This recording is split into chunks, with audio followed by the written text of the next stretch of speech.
Father, thank you for grace and mercies, and thank you for calling us into this work of ministry. We did not come with any qualifications and any certificates and degrees to.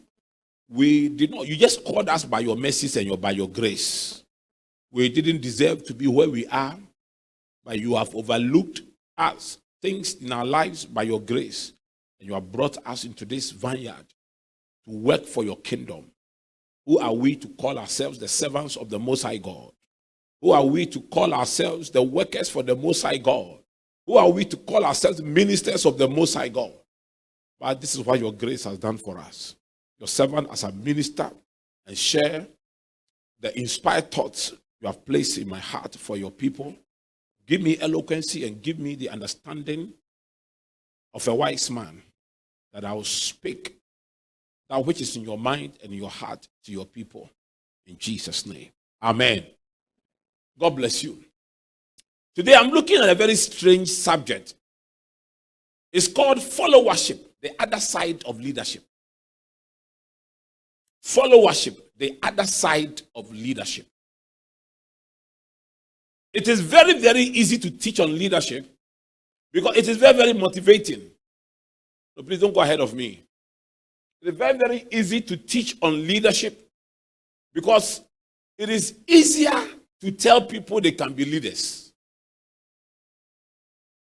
So when I chose the topic to focus on followership, I just knew that it was going to be a difficult thing to try to get people who in their mentality feel they are leaders, to try to tell them that there's another side of leadership which we are not considering. And that's why we have crisis in our leadership pursuit. The other side of leadership is called followership. In fact, leadership is like a building, and the foundation of leadership is followership. Without a very careful understanding of followership, you cannot be a good leader. In fact, good leaders are good followers. Loyal leaders are loyal followers. But if you want to see somebody who will be a very good leader, you can see it in how the person is following another leader. In fact, you cannot separate followership from leadership. Because followership is another form of leadership. And I'll be trying to get you to understand that perspective of leadership. Are you here with me? Now, the best way to grow as a leader is to follow another leader who is better than you. So next slide, please.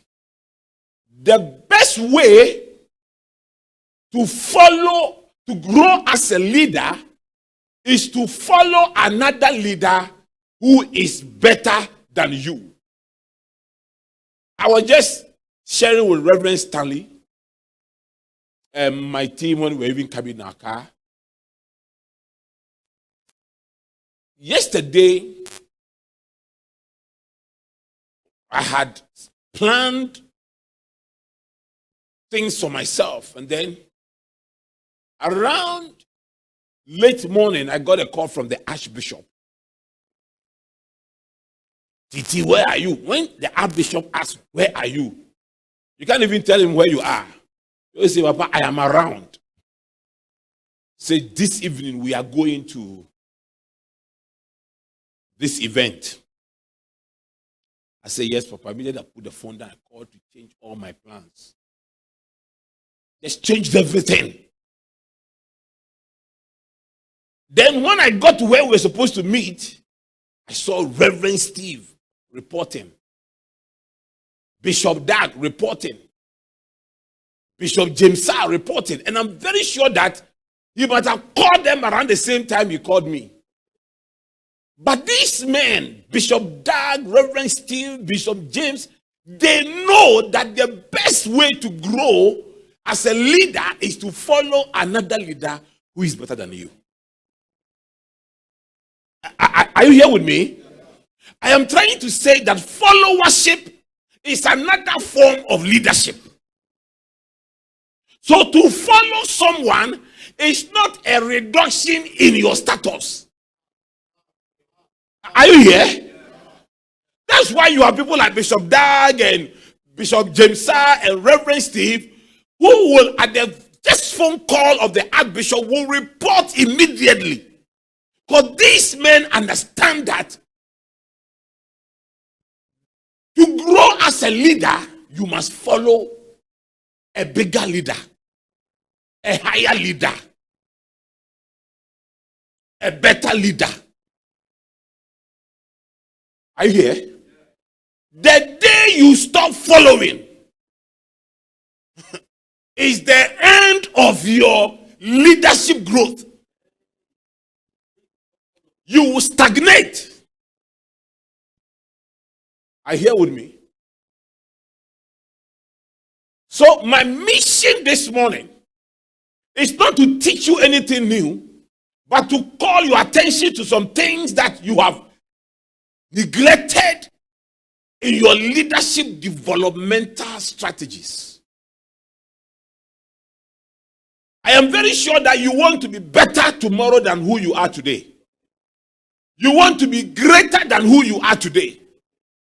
And I'm very sure that you are thinking about so many strategies without thinking about following someone.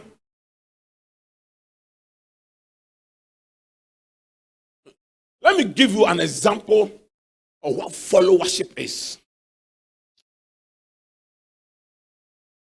When I got married, my first station my spiritual father posted me to was at Teshi. Me and my wife, we went to Teshi. Where we were living was very far away from the roadside. So when you get your trotro and you get down, you have to walk a long distance before you can get to our house. My wife had just taken seat and she was having challenges. We went to town, we were coming back home, it has rained. The road to our house was muddy and slippery. Then I said to her, and I knew that if this lady falls down, that was the end, it would be the end of her life or the end of the pregnancy. So I said to her, follow me. When I take a step and I don't fall, immediately I move my foot, step there. When I move the other foot, step there. When you see I fall down, don't come there. Wait. Let me get up and find another place. So we started moving. I get to a place where I slip small. I say, don't come, wait. Then I position myself. Then I take another step. I say, okay, here is okay. Here is okay. Finally, we both arrived at the same place, at the same time, but someone left footprints for the other to follow. Are you here with me? That's how followership is. In fact, when you follow someone, it is easier because the person will make all the mistakes, take all the bullets, and then you are just following, you are learning. Now that was the reason why Jesus said to the disciples, greater work shall you do. Because when you follow someone with a wholehearted devotion and you learn from the person, you will avoid the mistakes of that person. And I believe that followership is one of the most, if not the most effective tool for leadership development. Are you here? Okay.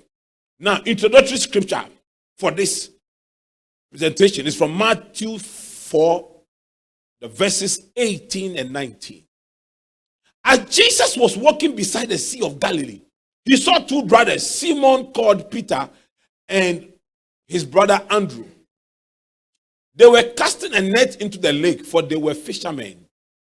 Come, follow me, Jesus said, and I will send you out to fish for people. Is it not amazing that Jesus did not call leaders, he called followers? Come and follow me. Almost everybody Jesus called, he made that statement, follow me, come and follow me. Come and follow me. Because for Jesus, he knew that the most effective tool for leadership development is followership. He didn't just go looking for leaders immediately. He went looking for followers. He didn't say that my time on earth is short and my ministry lifespan is very short. So I want already made people. I hear? He didn't go looking for that. Because for Jesus, the greatest key to developing leaders is to teach them how to follow. And you yourself must understand that the greatest key to developing yourself as a leader is to follow. Are you here with me?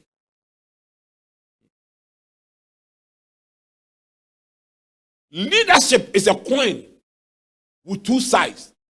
The other side is followership. I've already dealt with it. You can't have one and leave the other. You cannot say that I like leadership, I don't like followership. And you cannot also say that I like followership and I don't like leadership. Because when you follow, you are a leader. Are you here? Are you here with me? When you want to know the DNA of a leader, see how the person is following wholeheartedly, without position, without anything, but the person is following. Am I coming? Am I making a point? Good. I'm going to walk you through fast. I told my wife to wait for me. I'm coming. So I won't stay here for long. Hey, today is Valentine's Day. My wife, she likes romance. And she has been following. My wife, she's a good follower. So what is followership? What is followership? Okay.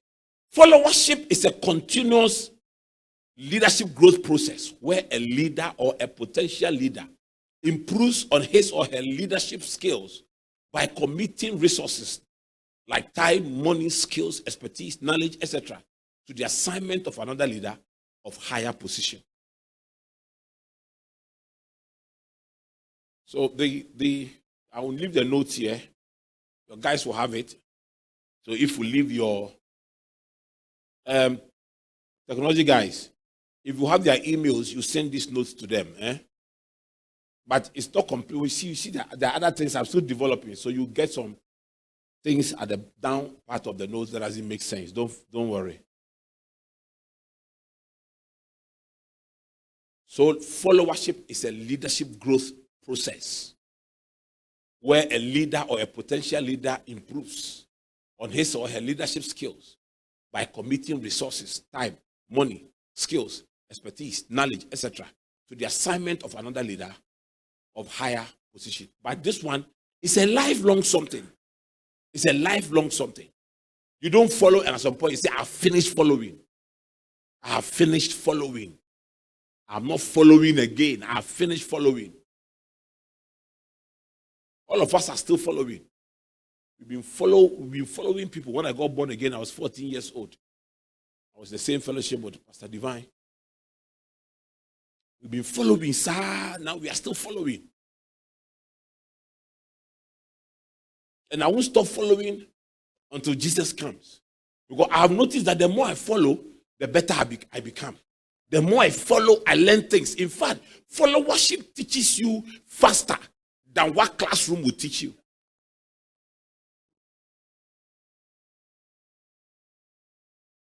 This year, I will follow Reverend Steve to Goso. As I sit down there and look I learn. Are you here? Okay, now, followership is a journey. Can we move on to the next slide? Followership is a journey, and here is the roadmap. So followership is a journey. And every journey, you must understand the roadmap before you start. Can we go to the next? Okay, so this is the roadmap. Can we move the, just help us, the Setting is not straight, please. Where's Charles? Okay, perfect. Thank you. Now, so this is the biblical roadmap of followership. So the last time I was here, I taught you about spiritual leadership. And I raised a few of these things. Now this one is now in diagram. Now we are using the followership relationship between Elijah and Elisha as our case study to draw this map. First and foremost, the journey, the followership journey begins at Gilgal. There are scriptural references there. You can refer to them later. But Gilgal is the place of circumcision. So the journey starts at a place of circumcision. Well, you see, to follow is a very Herculean task. If you don't have a committed heart, you cannot follow. Elijah and Elisha started their journey in Gilgal. It was in Gilgal that God asked the Israelites to be circumcised.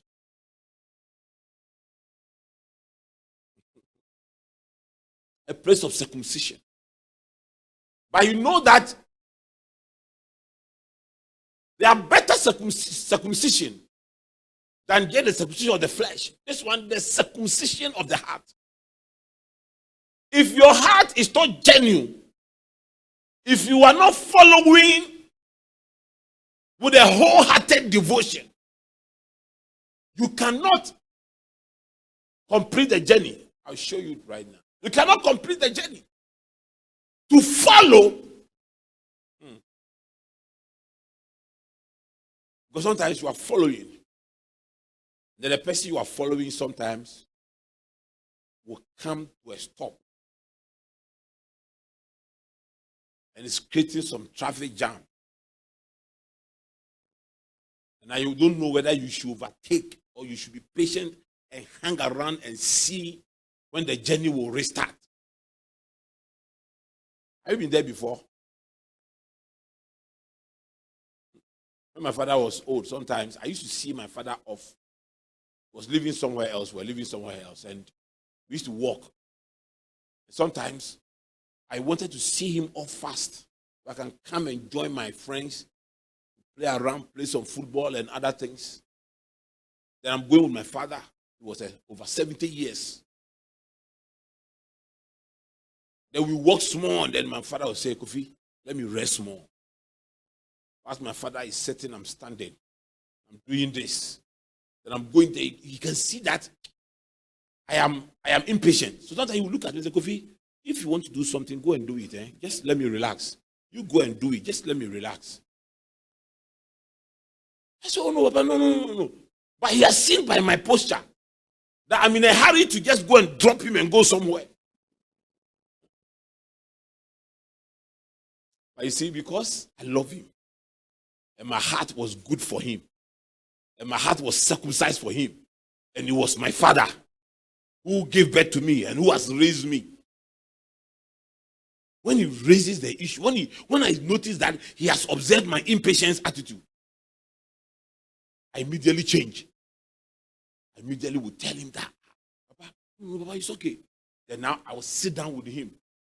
Then I'll wait. And then now when he has rested enough, he will take off and I will follow.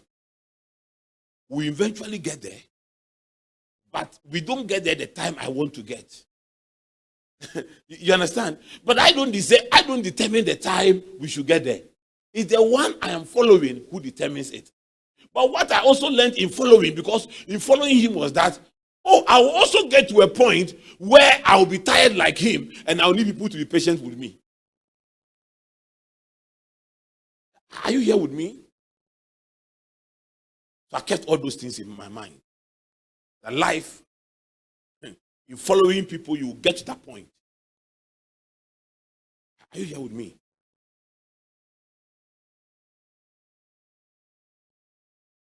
So you need that circumcised heart to be able to follow well.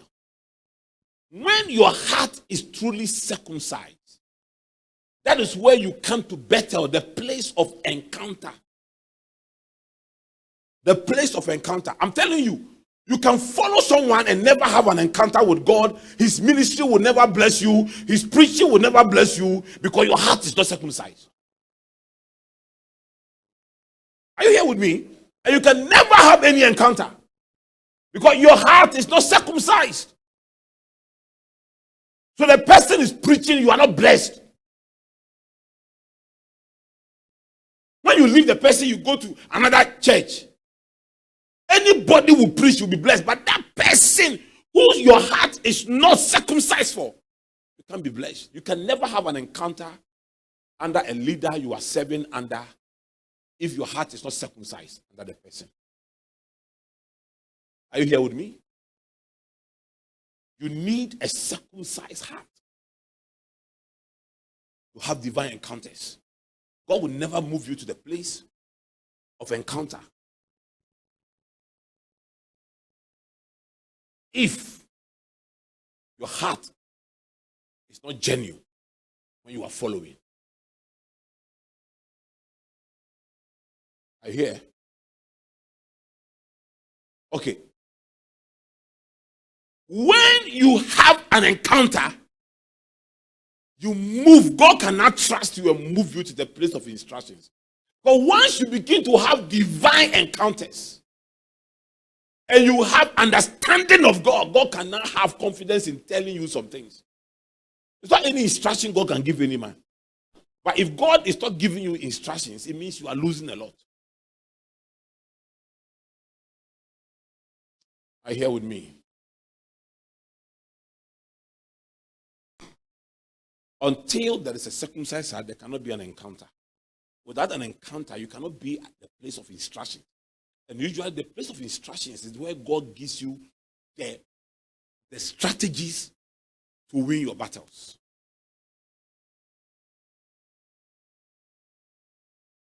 And then when you obey the instructions, that's where the leadership mantle and the leadership anointing is now released upon you in Jordan, the place of transition.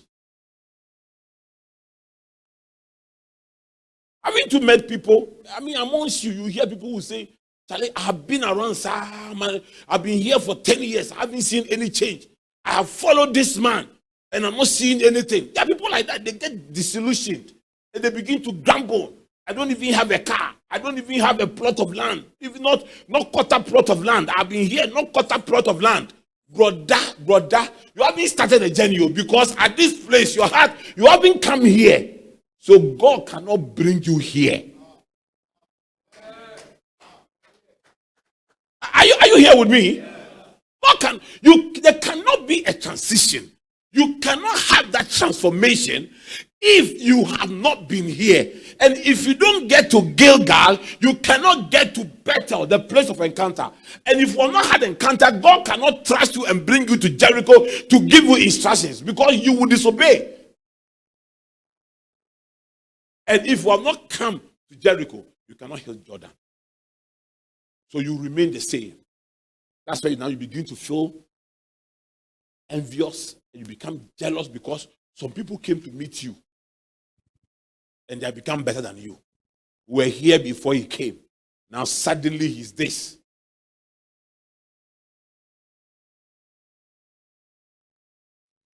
So I get worried when there are people around me for some time and they are not developing. And I don't see significant change in their lives. And others are there, they are changing. And you are around me, you are the same. There's something wrong. Because I'm a living being. When you come around me, I give you life. And you must grow. I'm consistently growing. So if you are not growing, you are not receiving the life from me. You are rejecting certain things from me. You are not listening to my sermon. Your heart is blocked. Your heart is hardened.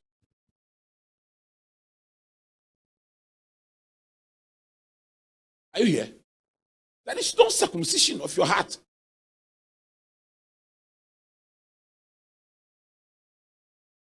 Amen. There are people that I served. We followed a group of us, young guys, young pastors. We followed this particular man. Today, some of these young guys we follow this man together are blaming the man for not teaching them ministry well. And I'm thanking God for the life of the man for teaching me ministry well. Because when I was following with a wholehearted devotion, these guys used to tell me that will you kill yourself for this man? How much pride do you get? When I was visiting the poor people, they were visiting the rich people in church. They had their own intention. I'll conclude by talking to you on the Lord syndrome in followership. The Lord syndrome in followership.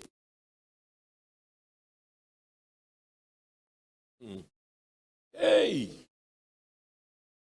They had the Lord syndrome in followership. One of the things you see in the Lord syndrome is the shareholding mentality. Shareholding mentality. Look at the offering that is coming. Look at how much we are getting. All of us are working. See, when you get there, you have a shareholding mentality. Anybody has followed. I always knew that God was going to make me a great man. I always knew it. And I always saw the opportunity to follow someone as the greatest opportunity to be mentored and to be nurtured. And I was rather grateful to people for giving me the opportunity to learn under them, instead of having a shareholding mentality. Because they were men, if I had not met them. Pastor Divine will tell you that the fellowship where we came from, God has been gracious to me. He knows. But it was because at some point in my life, I met this man. And when I met him, I decided that this is the opportunity for me to learn ministry at no cost. So I was just following the man. People who had gotten familiar with him were telling me things. I wasn't there to listen to human beings. I was there to listen to the Spirit of God. I followed.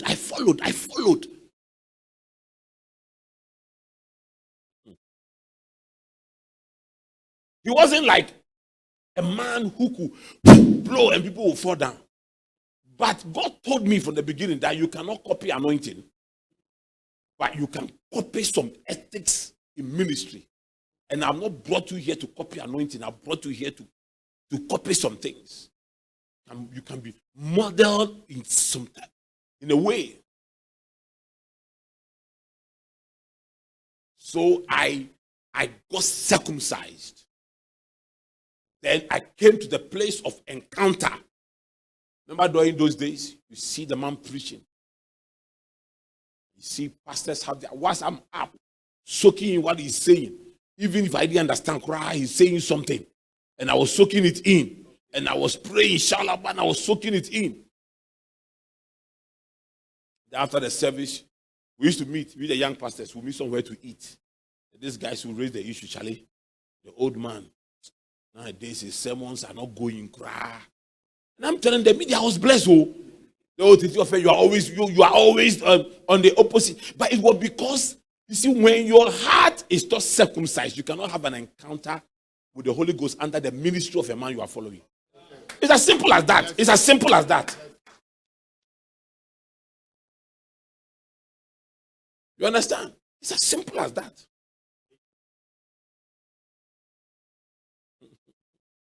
Hey, you see, these are practical leadership principles that you must learn. Because when your heart is not circumcised, you can only be around. After 1 year, 2 years, you don't feel anything again. When your bishop is ministering and preaching, and you are outside giving instructions.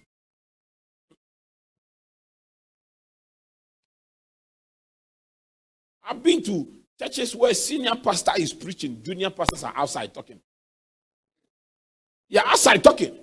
Then when you bring a guest minister, they all come and sit down. Then they are making notes. You have stopped following.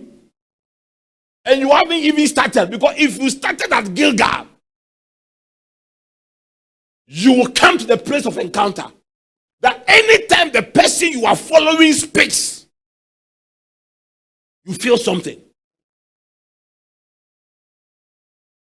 You feel something.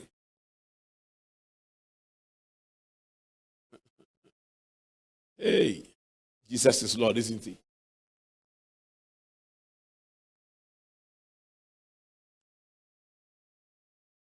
So when I meet these spiritual brothers of mine, raised by the same spiritual father, when we meet and I'm tracing who I am to the man, they want to dispute it. They say, Titi-Ofei, this one, you have also worked. You have also done things. I say, what is a block that is not on a foundation? No matter how you lay blocks, no matter how nice it is, if there is no foundation, small wind, it will just collapse. I'm seeing this building you guys are doing. Look at the pillars. Because it must stand on something. The building is big, so it must stand on something. And so most of us are still at the foundational stage. And if we don't take our time for the cement and the distance to be mixed well, you won't go anywhere. We're also doing a similar project for our university. And I'm in a hurry because I have some partners coming from the UK to see, want to start a law program. The university in the UK will award it, so they are coming to see whether we have some nice structures. So I said they should build it to look like Britain. Then we get to a place, this guy say that they have laid something, so I have to wait for 21 days. 21 days. They say no, they won't touch it until 21 days. Even maybe because people will go there a lot. We might even wait for 30 days. I think you will kill me. Because foundational things are painful and they are costly. Sometimes by the time if your building is big, by the time they finish the foundation, when you tell somebody the amount of money that was used to lay your foundation, the person will say, oh, me, I used half of that to build my house. Before you go and kill the person who collected that money, go and look at that house first. If your ministry will be big, your foundation, it takes time. So sometimes you are Gilgal. You are still there. Others are having encounters. You are still there. Others are having encounters. You are still there. And you want to be impatient. So you want to move away from Gilgal and jump and get to the place of transition.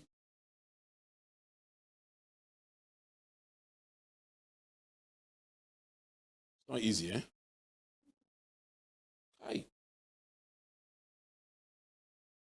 This thing called followership is not an easy thing, but it's the best way to develop yourself as a leader. All the heroes in the Bible that we celebrate followed. I'm telling you, Joshua followed Moses and was a good follower. At the time Moses was sitting down, he was fighting. It was part of the following. Moses said, you go, I'll raise my hands. Then Moses sat down and raised his hands. Then Moses' hand got tired. The people going to help in the battlefront were still with Moses, raising his hands. Joshua should have said, when I'm fighting on the sun, you have all the stuff around you in the air condition. But when your heart is circumcised, I'll come to talk about the loss syndrome very soon. When your heart is circumcised, you don't count what the person you are following is enjoying. I have some boys who serve me in my house. I'm a very jovial person. I always want people to be happy. So they come and serve me food. When the food is good, and they have pounded the fufu and all those things, and they are running around putting water here. There is just a tap in my hall. I can go and wash my hand there. I say, no, bring me water. Let me wash my hand here. And then somebody is removing my shoe. I was this other shoe. I'm calling somebody. Can you clean my spectacles for me so I can see the fufu well? And then can you remove this thing? While they are removing, they say, "Oh, song that I'll be singing. We are singing Niobre Nodi. Ejanka Jaisun. Duenia Manihuni." I look at that and say, "Don't envy me, oh. You will get there." Hey, if you count the meat on my fufu and you compare it to the meat on your fufu, you can't follow. So when you see my fufu, close your eyes. Hey. You can't compare what is coming to me to what is coming to you. But all of us are receiving what we deserve. It's as simple as that. You see, the parable of the talent, you see. The guy was giving one talent. If he was not giving, he would have complained. But why he was giving rather became a curse for him. Yeah, if he won't give, he would have complained. So they gave him. And it became a curse for him. It would have been better for him not to get anything and not be under any curse. But he wasn't ready for it. Are you here with me? Okay. Now let me quickly share with you. I told you today is Valentine. I have to go and see my wife. I'm following. 7 keys to effective followership. 7 keys to effective followership. 7 keys to effective followership. Key number 1, living. Matthew 19:27. Peter answered him, "We have left everything to follow you. What then would there be for us?" A serious question, no? Peter said, "Hey, Lord, we have left everything to follow you."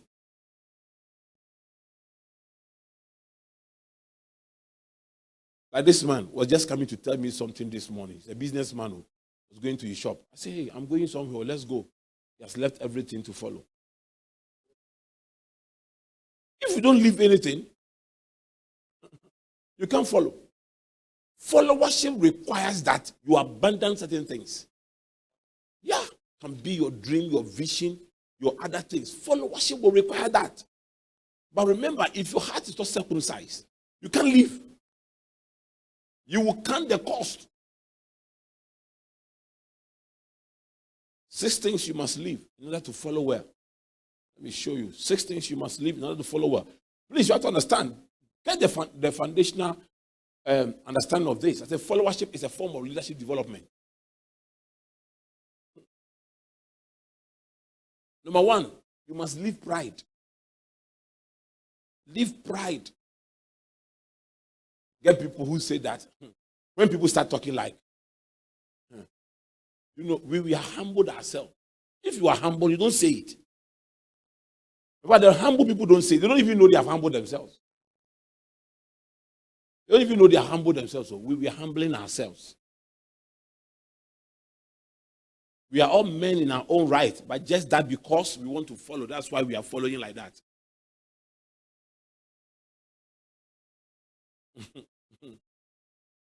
Hey. When you have people following you, you're talking like that. You have to be careful. It takes me to the second one, price. Following is costly. It must cost you something. But if you start counting your price, what's following? If you start counting the people I'm afraid of in my office are people you are paying who will say we are sacrificing. Where is the sacrifice? You are paying the person, though. The person says, I'm sacrificing. In any relationship, when people start counting their cost, you should be very careful. If I were not here, I would have been earning this somewhere. If I was not doing this, I would have been here. Even in marital relationship, when your wife starts telling you, start counting her costs in the marriage. When I came to this marriage, I have done this, I have done this, I have done this. Immediately your wife starts counting, you know that something has gone wrong. Or your husband starts counting his cost in the marriage. Something has gone wrong. Because when you talk about love does not count cost.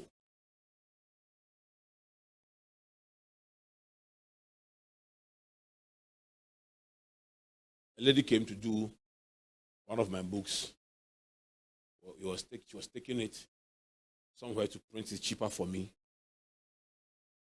And I gave her time to finish. I said, okay, I will sacrifice this one. I will sacrifice. I said, let's stop discussing business. My PA was there. I said, this one, let's stop. I'm not going to do business with you. If I'm starting business with you and start using the word sacrifice, you are weakening my bargaining power. You are making yourself stronger than me. I'm giving you business. I'm giving you a deadline to finish. What is the sacrifice in this? Am I not going to pay you? I'm going to pay you. So it's not sacrifice, what? Services. You are rendering service. I'm giving you my terms. What is the sacrifice in that?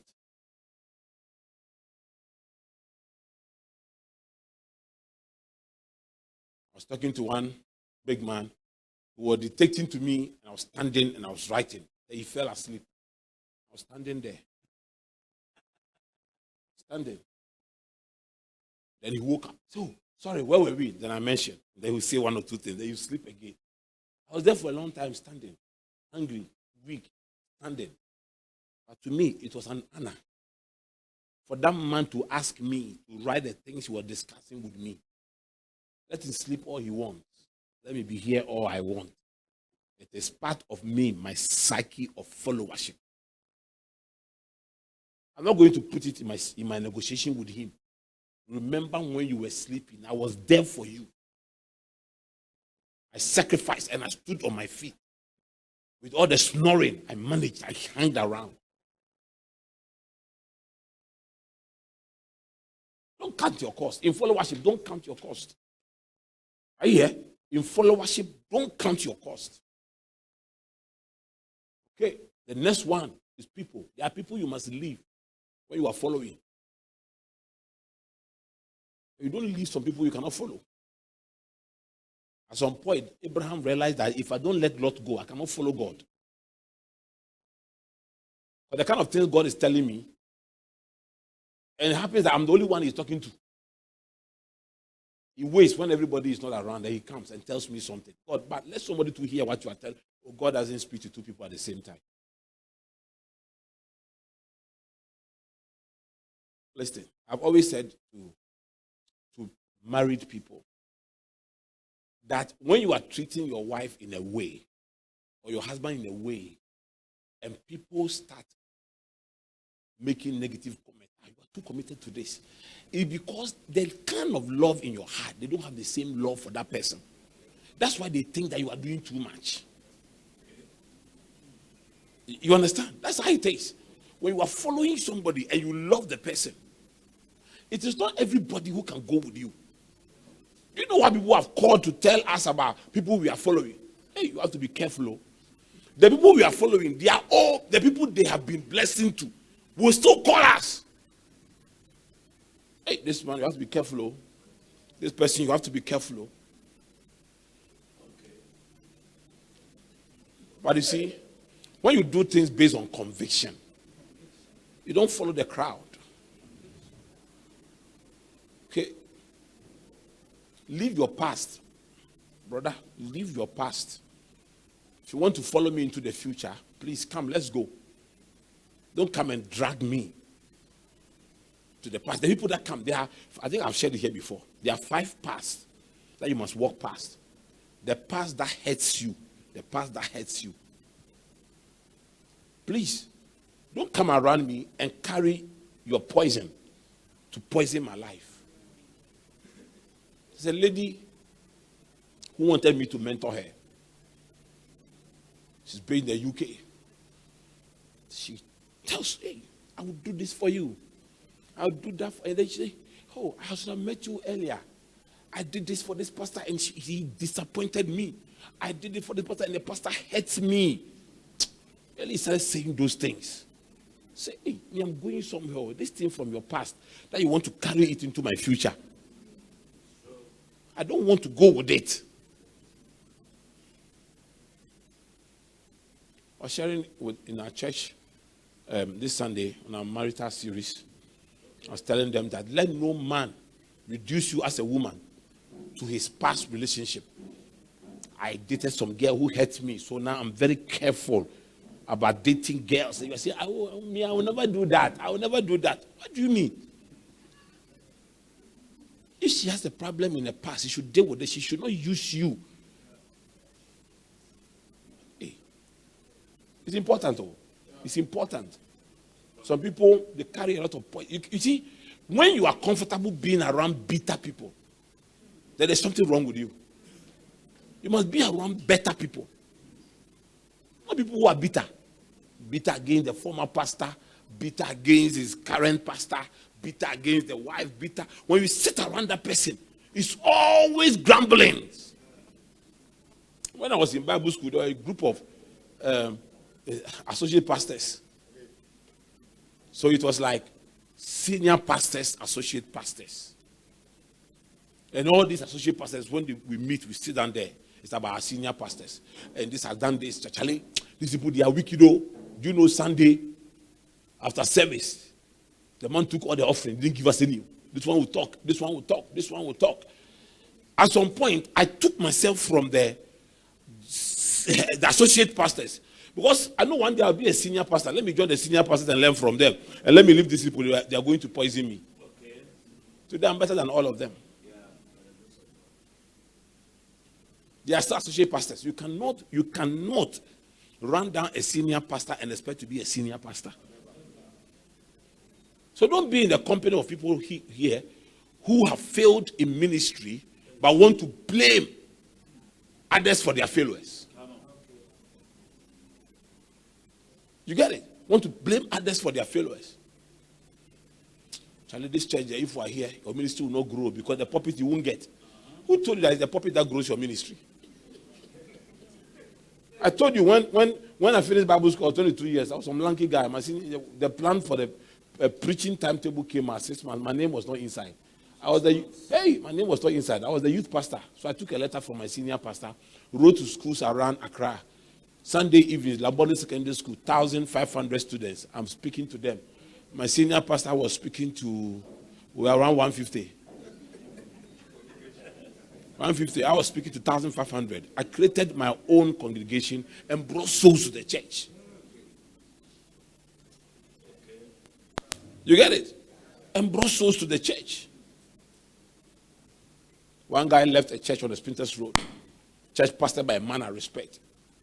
Came to me and said that he has a ministry and it's not being given opportunity. And so he wants to come to our church because he had been told I give a lot of opportunity to ministers. I said, well, I give opportunity to ministers, but it depends on the opportunity you are talking about. Why? Is your pastor not letting you join the evangelism team? He said, oh no. Has he stopped you from joining the choir? He said, no. Has he stopped you from protocoling? He said, no. I said, so what kind of ministry is he not giving you? He said, you see, I'm a very good teacher of the word. I said, you are crazy. You want to teach? You want to teach. You want him to give you his pulpit to teach. I said, me, that man, if he gives me his pulpit, I'm blessed. Means that you are looking for opportunity from me. I pray he will give me his pulpit. And you. When the guy was sleeping, he regretted he came around me. The way he walked fast out of my office. Please. Listen, success is not rocket science. Success is common sense principles. It's not rocket science. It's common sense principles. It's not like you have to learn how to go to space. Are you here with me? You understand what I'm talking about? You must leave your pocket because following might not pay you well. But what it will add to you is serious, and what you will learn is serious. And then leave pessimism. If you don't trust the person you are following, just leave the person. Don't follow. Thomas terrorized Jesus Christ throughout his ministry. Jesus said, we are going here. He said, let's go and die with him. Now the man even resurrected came. He said, until I put my hands in your fingers and see that the nails are there, I will not believe you.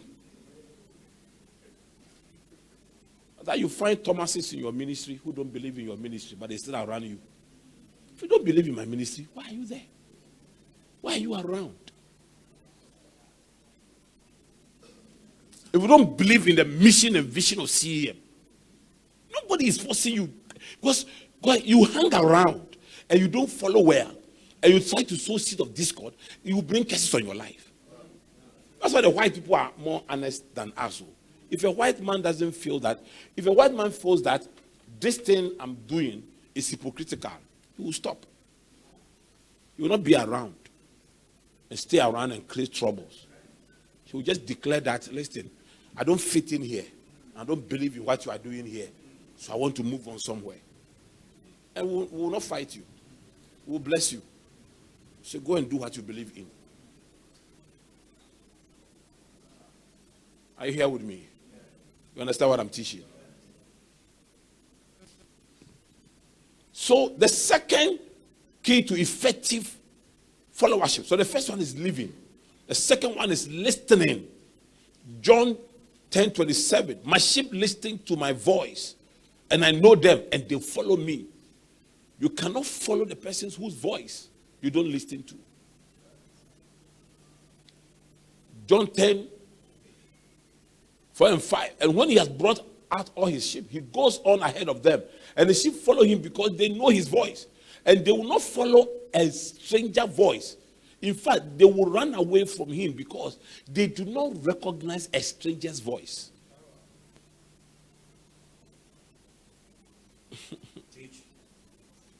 My friend, if you don't listen, I don't know why you can follow a man whose sermon you are not playing to yourself every day, whose books you are not reading.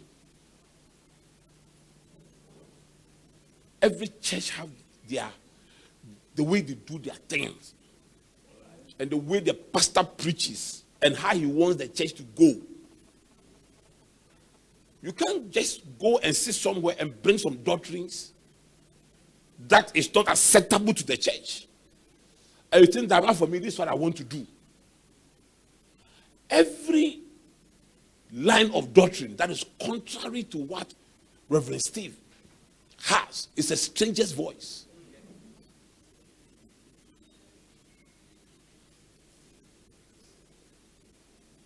Okay, maybe they teach.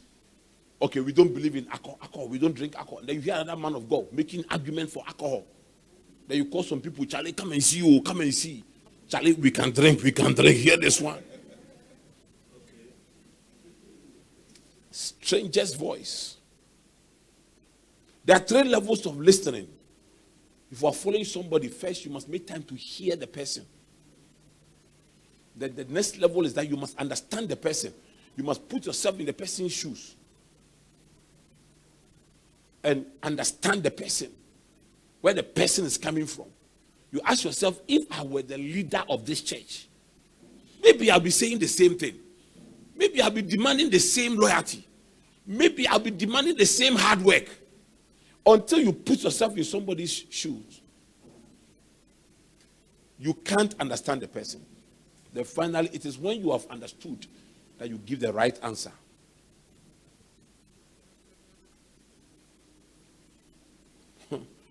Number 3, the 7 effective keys for following is learning. John 10:14. I am a good shepherd. I know my sheep, and my sheep know me. You must know the person. Learn about the person you are following. Know the person you are following. Know the person's strength and the person's weakness. And adjust. So that you are following the leader, it's the leader should adjust to you. You must adjust to the leader. Because you are learning. Are you here? Know the person you are following. He doesn't have to come and explain to you, this is the way I am, and that's the way. Some people around me, they know the way I am. They know that I can sleep today and wake up morning and come out with a conference. And I want the conference to run the next 2 weeks. They'll just gather around me. This is our man. This is the way he is. And when he does it, it works. So why change a winning strategy? Why change a winning team? I can just right now leave you on my way. Something will just occur to me, and I want to do it tomorrow. I am the person who will do it immediately. I'm not going to change my style because it's working. Some people will plan 3 years ahead and plan 10 years ahead. I don't do that. I don't do that. Just last night, I was planning a new conference. No pastor knows about it. And it's a conference I want to happen. Our annual conference, the Pastors Under 40 conference, is coming in May. Then suddenly I say I want to do church growth QQA. Hey, which one to is church growth QQA? I say I want you to come in March. Before the May. That's it. And the people around me who know me, this is the man's style. And it is working. Why change a winning style? Somebody will plan it for 10 years. The man, when he sleeps and God speaks to me, he wakes up the next day, he's implementing it. You can't go and bring me another pastor's strategy. So you see, the church where I was, this is the way, at the beginning of the year, we sit down and then we plan. Then when we plan, and the church where you were, I'm doing better than them. So why do you want to bring their strategy for me to implement? Because that strategy made you more comfortable, but it wasn't growing the church. But I have a strategy that might not make you comfortable, but it's growing the church. It is for you to adjust. There is no two pastors that are the same. Never. If they are the same, one is copying the other. So one was not caught. I'm telling you. Yeah. If you see two pastors, I mean, Reverend Steve and Reverend Stanley, from the same womb, they look alike. It took me years to be able to make the difference. Today, I wanted to not have made a difference. When I saw you were not at the conference yesterday. You get it? Huh?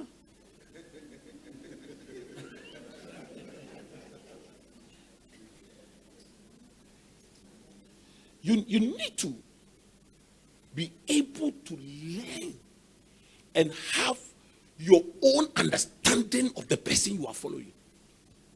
Okay. I'm telling you, Jesus himself wanted them to learn and know. He had Jesus and his disciples, Mark 8, 27 to 30. Jesus and his disciples went on to the villages around Caesarea Philippi. On the way, he asked them, who do people say I am? They replied, some say John the Baptist, others say Elijah, and still others, one of the prophets. But what about you? He asked. What do you say I am? Peter answered, you are the Messiah. Jesus wanted them not to tell anyone about him. Let them others also learn. You have a unique revelation about me. Don't tell others. Let them also learn about me. Who do people say I am? But who do you also say I am? He wanted to be sure that they know who they were working with. Okay. Someone saw Tiasi. Tiasi, you have to know.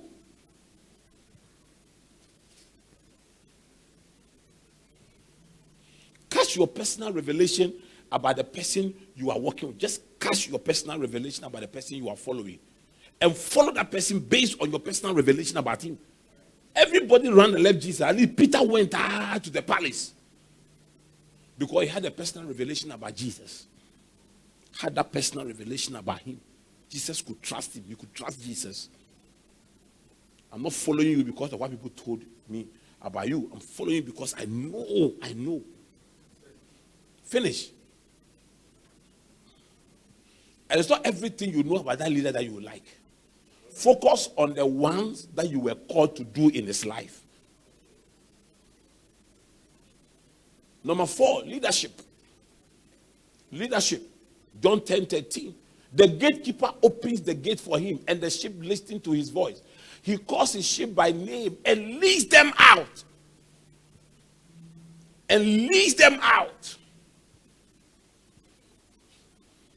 Never follow a man whose leadership you don't believe. When he's leading you, say, are we going somewhere better? Can this man take us somewhere? I say, if you have doubts about the person you are following leadership, Don't follow the person.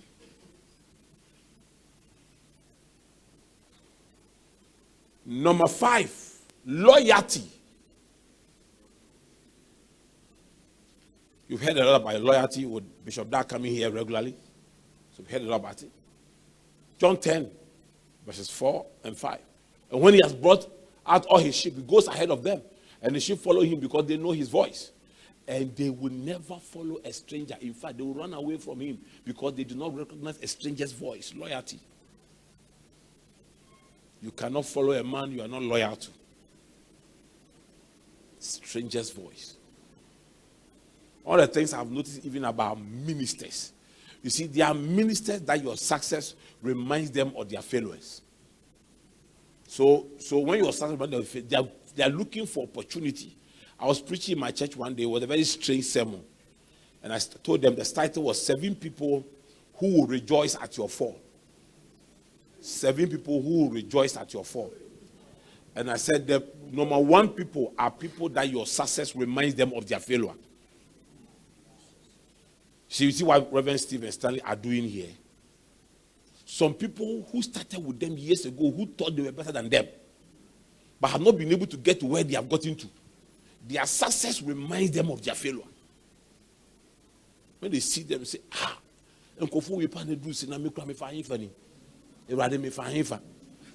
you know, they'll be all right, they'll be all right with their ministry in their classroom and say it's the trial of their faith. It will be all right until they come to see what is going on here. Then they get back home and say, no, something is wrong. Steve and Stanley, they used to come to my meetings. I used to lay hands on them and they'll be lying down. And look at what they have done. What happened to me? They can be angry.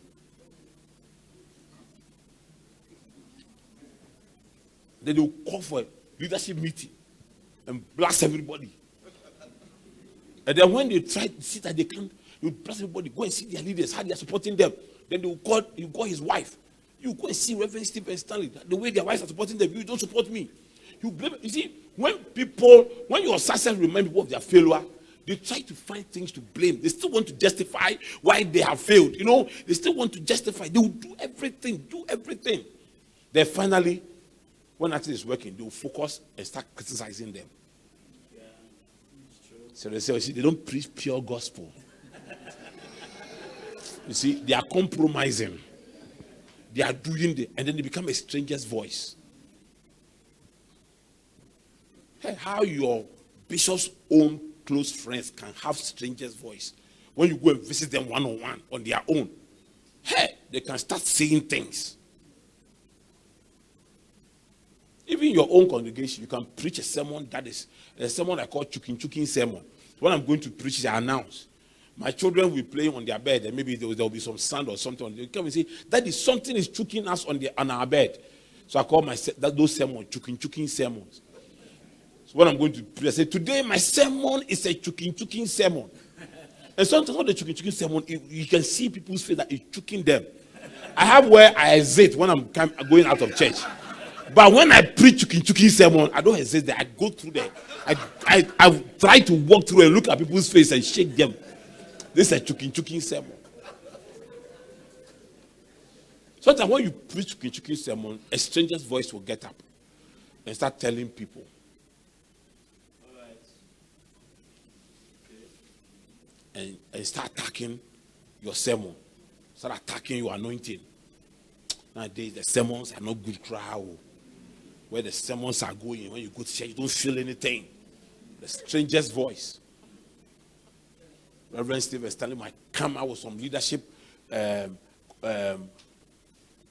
ethics and code, and the people who know that they cannot obey, they will start raising a stranger's voice. Charlie Sanema, they say, if you, and they will be a say, if you, and you are going to temple my you, say, if you. The people I'm afraid of are people who come to meeting and don't talk. Then after the meeting, they start making calls. Charlie, this thing that was discussed, you have to be serious about it. But why didn't you talk? Oh, Charlie, I'm just thinking. Next time, you see, it's a stranger's voice. We used to have a fellowship pastors' fellowship, small pastors' fellowship in our area. It used to be for the pastors, those who were then struggling to grow. I was in a wooden structure. Some people were in uncompleted buildings. Some people were in classrooms. And when people who want recognition meet, hey, everybody wants to fight. But when achievers meet, they don't care. I mean, what are we fighting for? But people who want recognition. So we were a group of guys who needed recognition. We need to run joint all night. And there was this guy who needed more recognition because his church was in some bush. At least I was in a wooden structure. The other guys were in classroom. He was in the bush. So he had to do things to, And then there was another pastor who was actually making inroads amongst us. He came to my house once and started telling me things about the pastor. So I asked him, so why are you not going to tell him? He said, Titi-Ofei, you're a very wise man. And strangers' voice, when they come, they praise you first. And then, when you are flattered, you lose your defenses. Even a woman, when you tell a woman you are beautiful, immediately she wants you to kiss her. I'm telling you. She will just lose her defenses. So the guy came and flattered me. When he finished, I said, no, you have to go and tell him. Just when we were getting out of my house, the guy was coming to tell me he was going to Canaan land for want to do some retreat at the post. I think it was this Shiloh. I said, my brother, please sit down. This guy came to tell me some things. Let's discuss it.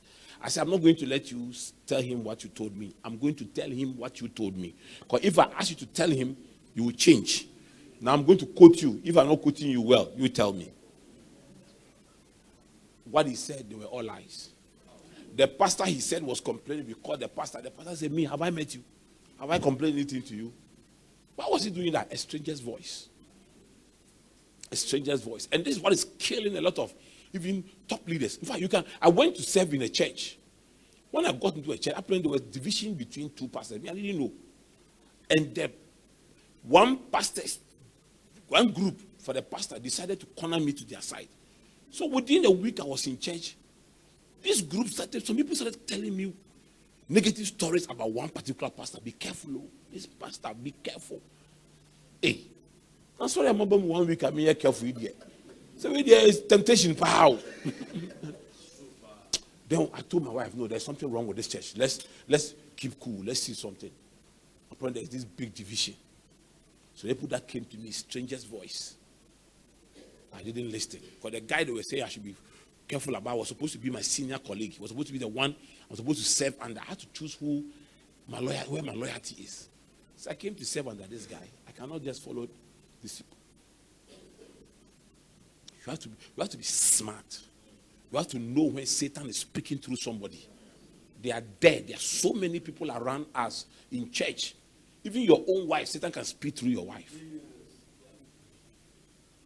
Your wife can tell you, Reverend Stanley's wife has done something I don't like. I don't want to from my room. And then you quack sorry, and I'm bag na yeji. Na yedi a bag. My minute, let's go boom and the YouTube pastor who is not sensitive to the Spirit of God, you start following. Okay, you better. Who's at the end? Who's at the end? Hey!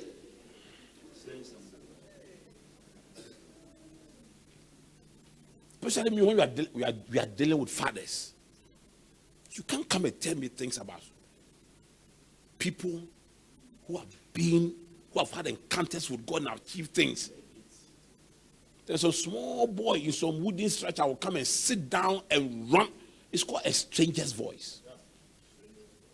If you are following. If you don't want to follow, just leave. There were a lot of, when Elisha was following Elijah, there were a lot of strangers' voice. Do you know your master will be taken away from you today? Say, I know, don't talk.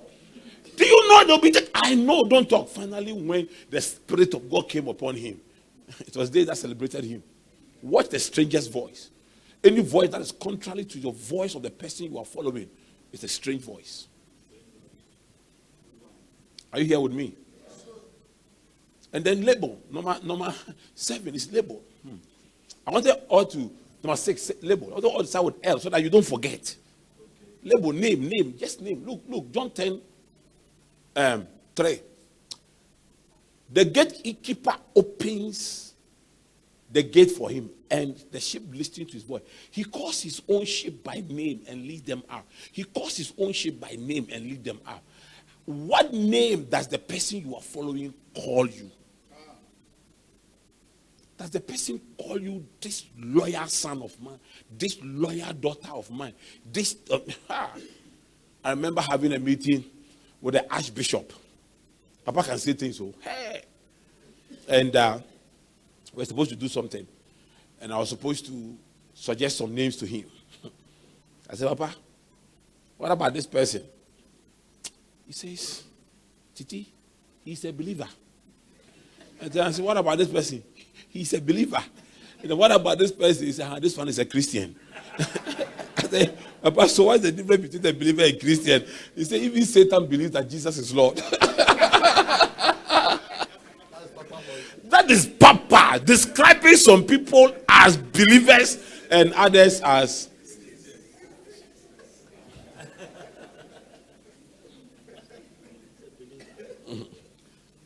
You understand? So what name does the person you are following call you? A good name is better than riches. Proverbs 22 verse 1. You must, it's called reputational capital. When I started training and development programs and I wanted a loan to buy a facility, I didn't have the collateral they were looking for. My bank statement was not big enough to get that loan. But the MD told me, I'm giving you this loan because of your name. Reputational capital. Don't destroy your name. Wherever you are, make sure you have a good name. Whoever you are following, make sure you have a good name. I work for different people. I can still go back to them today. They still call me their son. Good name is better than riches. There are a few things that money cannot buy you. One of them is a good name. Money cannot buy. So once you are following, make sure that you build a good name. You leave good reputation before you leave. Then, love. Number 7, love. John 21:15. When they had finished eating, Jesus said to Simon Peter, Simon, son of John, do you love me more than this? Yes, Lord, he said, you know that I love you. Jesus said, feed my lambs. Jesus himself wanted to be sure that people who are following him are people who love him. Okay. People who love. I prefer to work with people who have a relationship with me than to work with people who are professionals. I'm telling you. This work we do, we thank God for skills. We thank God for everything. But the heart is important. You need people who love you. Some time ago, I used to love smart minds than good heart. Than good hearts. Then I've come to realize that good hearts are better than smart minds. When you have both in one person, is good. You have the best person. But when the people have smart minds but don't have good hearts, it's dangerous. It's dangerous.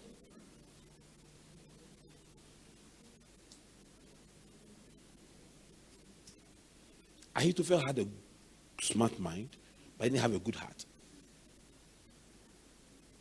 And he was the only one who could provide. I mean, David won all his battles. The only battle he nearly lost was the battle against Absalom.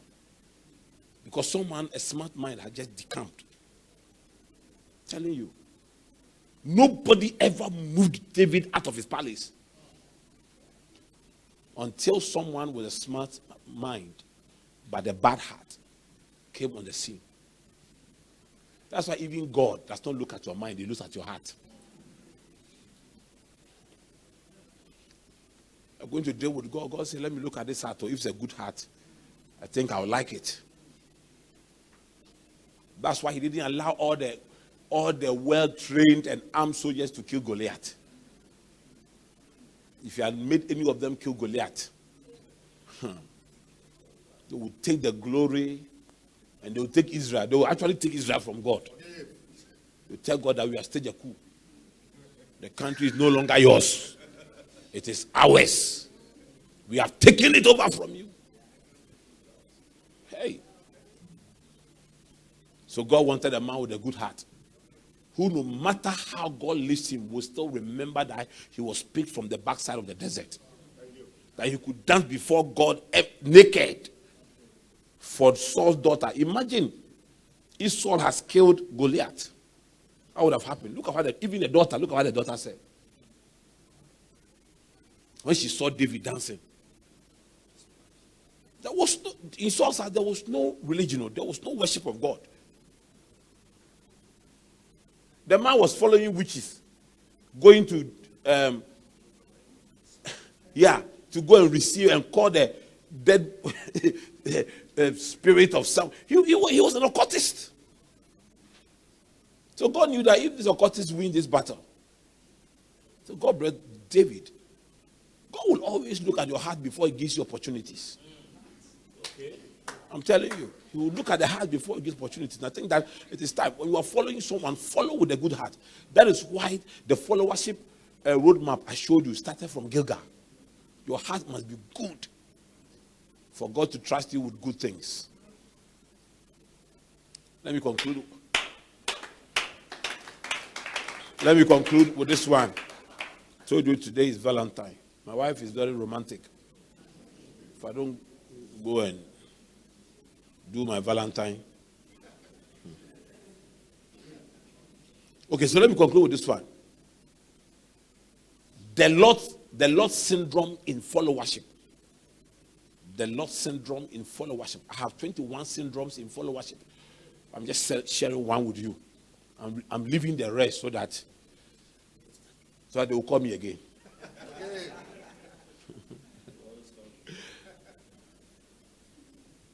Now, in Genesis 13, you see the operation of the Lord syndrome.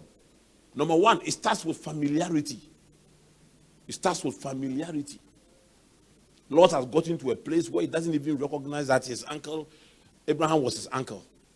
And that he was not his age mate. When he had problems with his uncle, he didn't call for settlement. It was his uncle who called. That's the level of this thing. You know, some people can serve under us, follow us, and then there's tension. They will not. And then when you call them, they think they have won.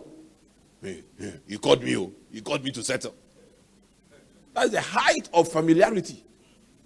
Height of familiarity. A man who has heard audibly from God. You are not afraid of him. Then the turf wars. At some point, they were fighting over the size of the land. Turf wars. Telling you, when you have the Lord syndrome, that is why when we ask your branches to come to the headquarters, some branches they don't want to come. Because these people, they are mine. Turf wars. They don't see it as one church. They don't see it as one church. Come to the headquarters. I'm hosting a friend of mine who has very big respect for me. And I want all my branches to come together from at least to keep my dignity and honor. And because of one Sunday offering, your branch pastors will lose. They want to have turf wars with you. This is my branch. Why is he asking us to come there? He got there. So Abraham said, listen, I think that this land is too small for us. You go somewhere. Even though Abraham knew that God was going to give him a bigger land, he didn't go and negotiate that. You be patient. When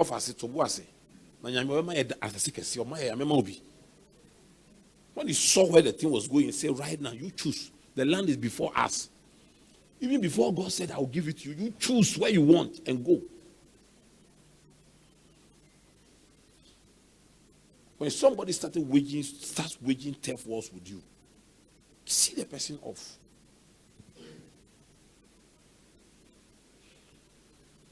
The next syndrome in this thing,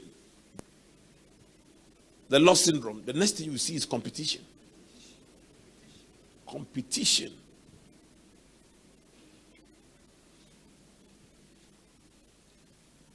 competition. If Bishop gets this, we must get this.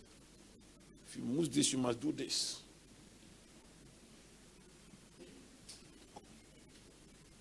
Then the next one is personal disciple making. How on earth can Lot's men fight Abraham's men? How on earth?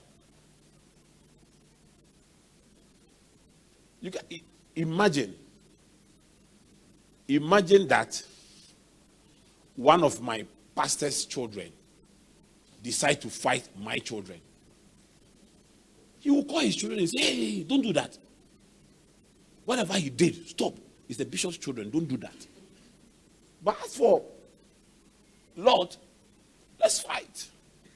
Because for Lot, he was hiding behind them to fight his uncle. To make life uncomfortable for his uncle. So his uncle will eventually say, go. He wanted to go, but he doesn't know how to go. Because he has gotten rich as a result of following his uncle. So now he wanted to be on his own. So he started making personal disciples. Personal disciples. A guy was pastoring a branch of ours in Tema. One lady left there and came to me and said, Bishop, I want to come and ask you a question. The Tema branch, is it your branch or is for that man? Is he independent of your destiny? I said, no, it's our branch. He said, hey, then you have to come there.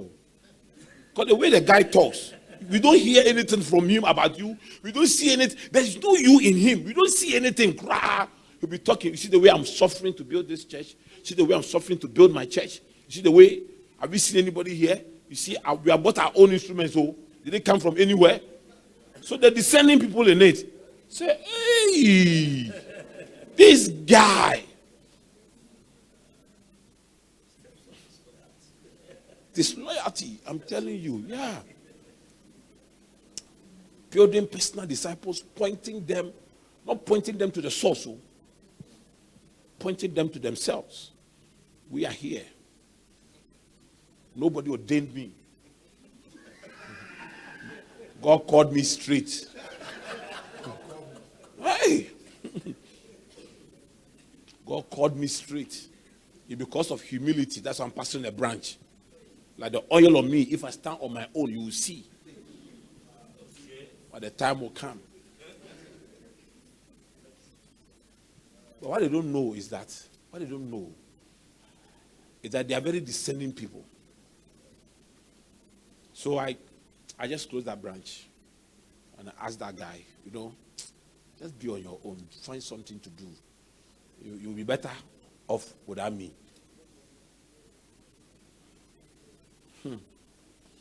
And then shareholding mentality. This is the most dangerous aspect of the Lord syndrome.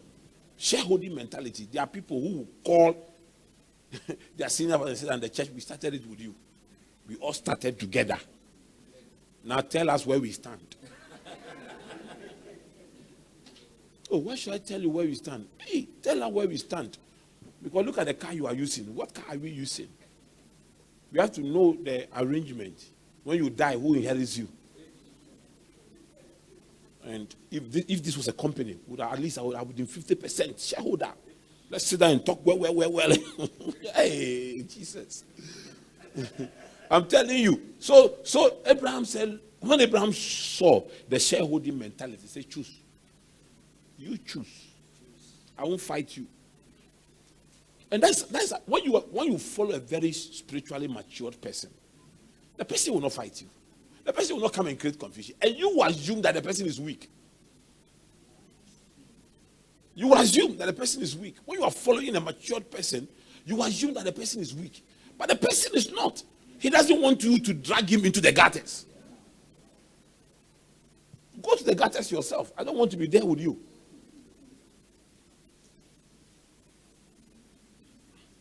Oh, you understand me? Yeah. Go there. Let me be somewhere. So Abraham allowed Lot to get into the gutters. And the guy was greedy. When he was asked to go, he chose the best part. So the foundation of the lost syndrome is greed. I'm telling you. Let me tell you something. There are some followers. They will never be content with whatever you give them until you give them what you have. I'm telling you. They will never be content with what you have. My auntie came to visit me. I used to support that auntie of mine, and I stopped. She came to me. I was going out, so we met in front of my church. I just drove to the church, and I was just standing outside. When she came, I said, "Auntie, sorry with this one, I can't sit down with you." So I took money from my pocket, counted some, gave it to her. When I was putting the rest in my pocket, she was not looking at what I was giving to her. She was looking at what I was putting back inside my pocket. I called my mother. I said, "Mama, I don't want to see this woman again around me." She said, "Why?" I said, "It's only a witch that will not focus on what she deserves, but will focus on what you have." You get what I mean? There are pastors around our churches who have not brought one single soul. I mean, I'm telling you, it's a sad situation. Not a single soul. They would rather, even when people leave church and they go and visit them, and the person tells them, "Oh, it's because of this and this." Oh, after that one day, it's true. Anyway, there are churches, find a church and worship. I mean, we are all the same. They will not even bring the person back. Yet every Sunday they want to see how much offering was got to. She Charlie, I saw this Sika Bamus, Bindi.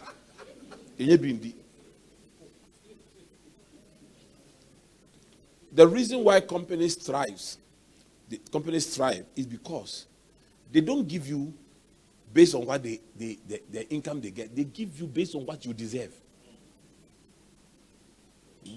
Your contribution is what determines what you get. You can't bring your greed to church and not deal with your greed and think that you are not being treated fairly. Think that you're not being treated fairly when actually it's a spirit of greed that is dealing with you. I worked under a spiritual father. The office of the church was in his house. The church was small. We were plenty pastors, small church. The first set of tithe that comes in must be used to pay for electricity and telephone, because his house is where the church office is. And there were other guys who would go and say, "There's no money because I need the money to pay this and this and this." And they will say, "Choose between us, the pastors, and administration." How can we have not eaten and you are paying electricity bill?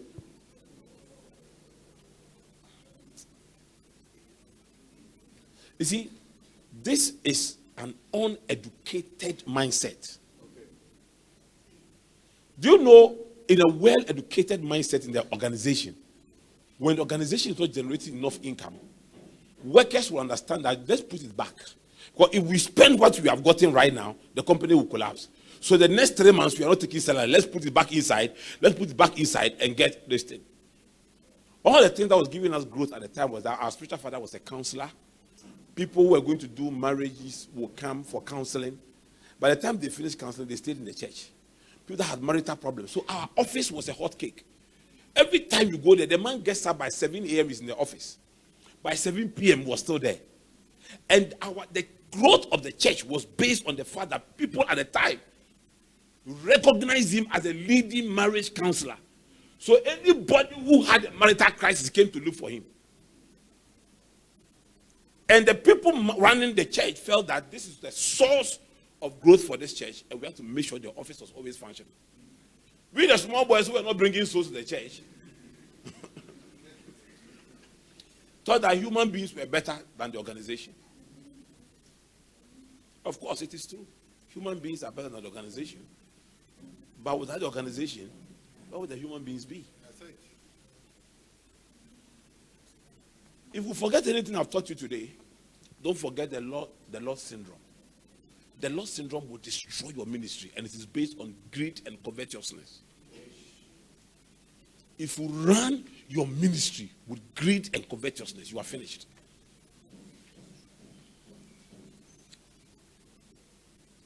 As far as you have not been told that the donkeys you set out to pursue have been found, continue to pursue the donkeys. The oil is waiting for you. Once the donkeys are found, the oil will hit your head. Pursue your donkeys. Don't focus on horses. Immediately you start following. Any man who is riding on a horse today has been a donkey juggler before. Are you here with me? You understand? When you will find your donkey, nobody can tell, but keep on following. How you will find your donkey, nobody can tell, but keep on following. I might find mine today, you will find yours next year. Whatever it is, the capacity to wait for your turn is crucial. This thing, if you believe that you are doing the right thing, you will not be in a haste to emerge. You will not be in a haste to be blessed. Because you know that the right thing will eventually result in blessing.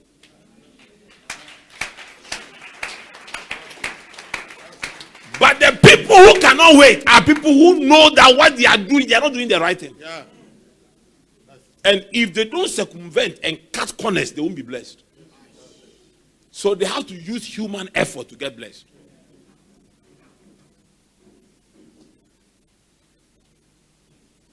This church is a blessed church, I'm telling you. Being here is not a right, it's a privilege. Pastoring here is not a right, it's a privilege. Being a leader here is not a right, it's a privilege. Are you here with me? And you must have that understanding. If you are following from Gilgal, if you started your following from Gilgal, it's only a matter of time that you will get to Jordan. It's only a matter of time that you will get to Jordan. The most difficult period of following is Gilgal. Once you leave Gilgal and you have an encounter and now you are moving by revelation at Bethel, it is easier. Once you have had an encounter at Bethel, I can assure you that Jericho will not be a difficult war for you. Because you will listen to instructions and you will move by divine direction. And the walls of Jericho will break. And once you have conquered the Jericho, it's only a matter of time that the transition will take place. The impartation will come upon you. Are you here with me? God bless you. Thank you for having me. God bless you.